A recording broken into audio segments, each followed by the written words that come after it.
అదొక ఊరు. ఆ ఊర్లో ఒక మంచి వయసులో ఉన్న అమ్మాయి ఒక ధనవంతుడైన అబ్బాయిని ఇష్టపడింది. అబ్బాయిని పెళ్లి చేసుకోవాలనుకునింది.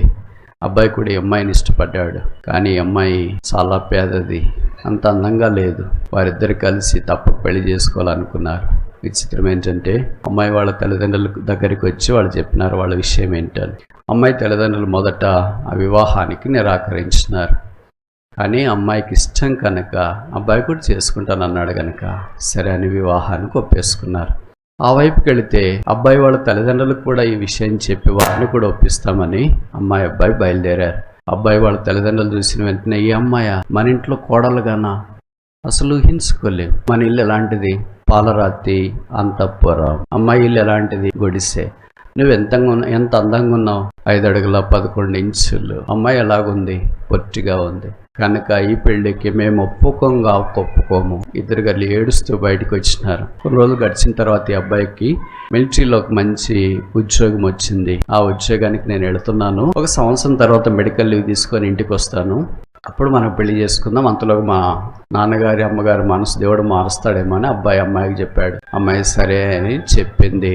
ఈ అమ్మాయి ఒకరోజు స్కూటీ వేసుకుని అలాగే వెళ్ళిపోతూ ఉంటే ఉన్నట్టుండి ఒక పెద్ద యాక్సిడెంట్ జరిగింది. తర్వాత అమ్మాయికి ఏమైందో తెలియదు. కళ్ళు తెరిచేటప్పటికి హాస్పిటల్లో ఉంది. తన ముఖం ఎలాగుందో ఒకసారి అద్దం తెప్పించుకొని చూస్తాం అనుకునింది. తెప్పించుకొని చూసింది, ముఖం అంతా గాయాలే, చేతులు దేహం అంతా గాయాలే. ఇప్పుడు అనుకున్నది, నా బాయ్ ఫ్రెండ్ని మోసం చేయకూడదు కనుక నా ఫోటోలు తీసి అబ్బాయికి పంపిస్తున్నాను. నీ జీవితంలోనికి నేను కాలు పెట్టడానికి యోగ్యురాలను కాదు, నాకు అంటూ ఇంతో ఉన్న ఆరోగ్యము అందం కూడా పూర్తిగా భంగం అయిపోయింది అని వాట్సాప్ మెసేజ్ ఏదో పెట్టడానికి ట్రై చేసింది. కాకపోతే చేతులు రావట్లేదు. వాళ్ళ అమ్మగారికి చెప్పింది, మమ్మీ ఫోటోలు పెట్టి వెళ్ళి డ్రాప్ అని అబ్బాయిని వేరే వాళ్ళని చూసుకోమని చెప్పండి.